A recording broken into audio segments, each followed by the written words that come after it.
Doctor अतामुद हामी जो जन्म 1 जनवरी 1919 ईस्वी में ॻोठ सौ कनासरा में थियो। पाण शायर सियासतदान मुहक़िक़ ऐं तालीमदान रहियो। संदसि ज़िंदगी जा चारई पासा जानदार ऐं बरजुस्ता रहा। वो आला पाए जो उस्ताद शायर हो, सियासत के इबादत समझंदड़ हो, मयारी तहक़ीक़ जो कायल हो, ईमानदारी सां पंहिंजो इल्म नए नस्ल ॾांहुं मुंतक़िल कंदड़ ॾाहो हो। हामी साहब फ़कीर तबियत जो सूफ़ी मंश इंसान हो, जैं पूरी ज़िंदगी ॾियणु ॼाणियो ऐं जेकॾहिं कुझु वरितो त उहो पंहिंजे माण्हुनि लाइ वरितो, का बि लालच खेसि मक़सद खां हटाए न सघी। ऐं नई वरी कॾहिं कंहिंजे ॾाढ मुड़सीअ जे अॻियां झुकियो। ला तमव, बेबाक, अमुन पसंद ऐं इंसान दोस्त शख्सियत जो मालिक हो। सब सां भलाई कंदड़, हर कंहिंजे कम ईंदड़। हिन शख्स कॾहिं बि कंहिंजो बुरो न चाहियो। सब जो ख़ैर घुरंदड़ ऐं सब खे पंहिंजो सम्झंदड़ हामी सभिनी लाइ महबूब शख्सियत हुई। वो वाइदे जो सच्चो, जंहिंजो साथ ॾिए त उन लाइ अटल थी बीह रहण वारो माण्हू हो, जंहिं ते दोस्त ऐं साथी एतबार कंदा हुआ। खेनि मालूम हो त ही जंहिंसां वाइदो कंदो आहे त वफ़ा बि कंदो आहे। सियासी, समाजी, अदबी ऐं इल्मी महफ़िलुनि जो सदाई मोर रहियो ऐं पंहिंजे हुअण जो अहसास ॾियारियो। हामी साहब खे कॾहिं बि शोहरत जी उञ न रही। वटस हर वक्त ईंदड़नि जा मेला मतल रहा। नौजवान त हुन जे मिजाज जा परवाना हुआ। ही हुस्न परस्त ऐं आशिक मिजाज शायर सदाई खिल खुशीअ में रहियो। पंहिंजे प्यारनि जे लाइ लफ़्ज़ ज़ालिम कतब आणींदो हो। हाज़ुर जवाब ऐं हसीन ख़यालनि जो मालिक हो। कॾहिं त भरी महफ़िल में बि सच चई ॾींदो। हू हिक भेरे जेकबा जे सालियाने जलसे जे सिलसिले में थियल मुशाइरे में जीअं फैज़ बख्शापुरी पंहिंजो कलाम फरमाए माइक छॾियो पए त हिकु वॾो वाक़ो थियो त फैज़ साहब पंहिंजे कलाम जो सिंधीअ में तर्जुमो बि ॿुधायूं वञो। इहो आवाज़ हामी साहब जो। हामी साहब जे हवाले सां मोहम्मद अली हदाद मार्शला जे दौर में खैरपुर रियासत जे वज़ीर आला मुमताज़ हसन कज़ल बाश बाबति ॾिनल बयान जो ज़िक्र कंदे लिखे थो त 1958 ईस्वीअ में मार्शला लॻी ऐं फ़ौजी अदालत में हामी साहब खे रियासत जे हिज़्ब इक़्तिदार जे लीडर ऐं वज़ीर आला मिर्ज़ा मुमताज़ हसन कज़ल बाश मरहूम जे ख़िलाफ़ शाहिदीअ लाइ घुरायो हुयो त हिन दरिया दिल इंसान फ़ौजी अमलदारनि जे अॻियां कज़ल बाश जी ज़हानत ऐं रियासत लाइ संदसि कयल ख़िदमतुनि जे एतराफ़ में अंगनि अखरनि सां तवील बयान ॾेई सभिनी खे हैरत में विझी छॾियो। जॾहिं जो कज़ल बाश मरहूम जे नवाज़ियल ज़ाहिर में जन्नती क़िस्म जी शिकिल शबीह वारा बुज़ुर्ग बि मरहूम जी मुखालफ़त में वॾे वाक बयान ॾेई आया हुआ। उन वक़्तु हामी साहब खां उन उबती गंगा वहाइण जो सबबु पुछियो वियो त पाण खिली चयाई, बाबा किरियल खे मारणु मुंहिंजो शेवो नाहे।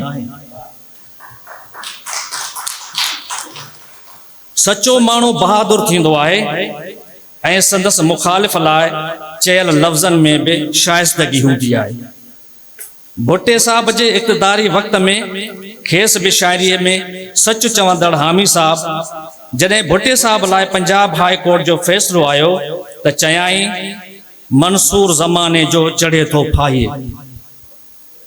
हदाद साहब जे चवण मुताबिक़ पाण अक्सर चवंदो रहंदो हो त भुट्टे खे बाबा फ़रिश्तनि खयो पंहिंजो करे, फ़रिश्तनि खयो पंहिंजो करे हो, पर हाणे असांजो करे था मारनि।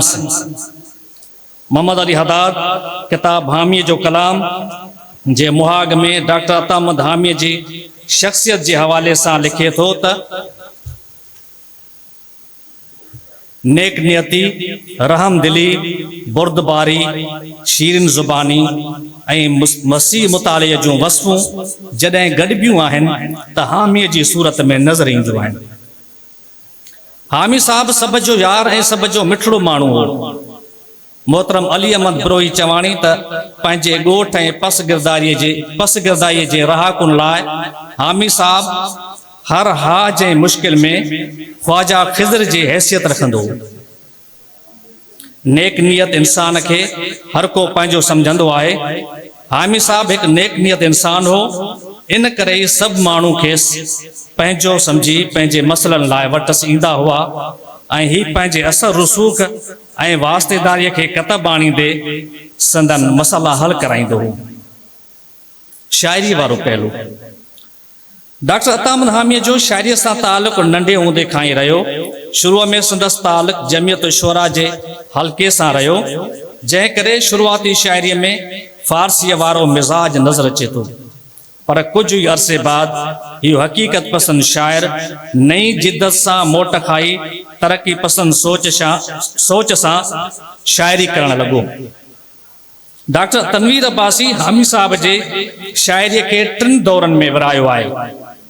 संदसि शायरीअ जे दौरनि मुतालिक़ राय आहे त हामीअ जी शायरीअ जी शुरूआत फारसी तिर्ज़ जे नज़्म, मुसद्दिस, मुखमिस वग़ैरह ऐं गज़ल सां थी। संदसि इब्तिदाई शायरीअ में फारसी ज़दा ॿोली, तरकीबूं, मुहावरा ऐं तशबीहूं वग़ैरह हुयूं। हाणे इन्हनि दौरनि खे छॾींदे थोरो अॻिते था हलूं। डॉक्टर अतामद हामी साहब उस्ताद शाइर हो, जंहिंखे इल्म उरूज़ जी पूरी ॼाण हुई। हिन न सिर्फ़ पाण शायरीअ खे तरीक़े सां लिखियो, पर केतिरनि ई शाइरनि खे उन जी तरबियत बि ॾिनी। जन शाइरनि खां उस शायरी जी सिख्या वरिती। उन्हनि में सिंध जा नामियार शाइर ऐं दानिश्वर डॉक्टर अयाज़ कादरी, जनाब न्याज़ हमायूनी, डॉक्टर नवाज़ अली शौक़, उमीद खैरपुरी ऐं काज़ी मक़सूद गुल जा नाला शामिल आहिनि। शायरीअ जी सहेड़ ऐं संभाले रखण जे हवाले सां बि डॉक्टर हामी साहब लापरवाह रहियो। उन हवाले सां डॉक्टर तनवीर अब्बासी लिखे थो त हामी साहब सॼी उमिरि हर मामले में बेपरवाह रहियो। हू पंहिंजी शायरीअ जे बारे में त सभ खां वधीक लापरवाह रहियो। शेर लिखियो, मुशाइरे में पढ़ियो, बस कम पूरो। शेर वारो कागज़ को खणी वियो या किथे फिटी करे छॾियो, वरी न शेर जी यादि न कागज़ ई मिले। ए लख शाबसूं मोहम्मद अली हदा साहब खे आहिनि, जंहिं हामी साहब जे टिड़ियल पखड़ियल शायरीअ खे गॾु करे किताब हामी जो कलाम तरतीब ॾेई 1986 ईस्वीअ में शाया करायो। डॉक्टर अतामद हामीअ जी शायरी पढ़ण सां पतो पवे थो त संदसि शायरीअ में हुस्न परस्ती, देश सां बेपनाह मोहब्बत कंदड़ ऐं रियाकारीअ खां नफ़रत कंदड़ शाइर हो। हिन जी शायरीअ ते तसौफ़ जो रंग नुमाया नज़र अचे थो। सचल सरमस्त जी बेबाकी, मुंहं ते सच चवण वारी जुरियत हामी साहब जी शायरीअ ऐं ज़िंदगी जे वाक़िअनि मां बि मिले थी। संदसि सचल सरमस्त मुतालिक़ मुतालियो वसी हो। हिन न सिर्फ़ दराज़नि जे दूल्हा खे पढ़ियो हो, पर उन सां गॾोगॾु हीअं सां हंडायो बि हो। संदसि शायरीअ खां इन हद ताईं मुतासिर हो जो संदसि फारसी मसनवियुनि खे सिंधीअ में मंज़ूम तर्जुमो पिणु कयाई। सचल जूं रमज़ूं संदसि ज़िंदगीअ में झलकंदे महसूस थियनि थियूं। हामी साहब पंहिंजे समाज सां जुड़ियल ऐं पंहिंजे माण्हुनि सां प्यार कंदड़ ऐं हमदर्द हो। हू समाजी अणबराबरीअ खां वाक़ुफ़ हो। हिन जे किरदार सबबि माण्हू संदसि दिलि सां इज़त कंदा हुआ। इहो ई सबबु आहे जो हू पाण खां वधीक माली मज़बूत माण्हुनि सां इलेक्शन में बीहे थो ऐं कामयाबी हासिल करे थो। इहो दिलि जो यकीन ऐं दिलि में सचाई रखंदड़ माण्हूअ में पैदा थी सघे थी। हू दिलि अंदरि सचाई रखंदड़ शाइर हो। हामी साहब जी सचाईअ खे संदसि दोस्त हामी साहब जी सच्चाई का संदस दोस्त तवाकुफ हुआ पर मुखालफन के भी खबर हुई तो ही शख्स बुझो ए दोखो दींदड़ न पर ज़ाहिर ज़हूर चिट्टो ए आश्कार है। जेका गाल दिल में होंदी हुअस उहा ए संदस ज़ुबान मां अदा थींदी हुई। हिन इंसान दोस्त शायर जी शायरी भी अड़ी गवाही दे थी कैसा भी कायनात में कुल्फत नथा रखूं मजहब असा जो आए मोहब्बत खुदा गवाह। कुल्फत जी गाल कर न अदावत जी गाल कर मूसा करी त मेरो वफा जी गाल कर। शायरी ए शायरी के हवाले से काफ़ी तवील मकालो भी है। मां चाहियां तो त मां चङो वक्त वठी वरतो ऐं ॿियनि खे हाणे ॿुधण जो मौक़ो ॾिजे। मां तव्हांजो शुक्रिया अदा कयां थो। तव्हां सभिनी जी महिरबानी।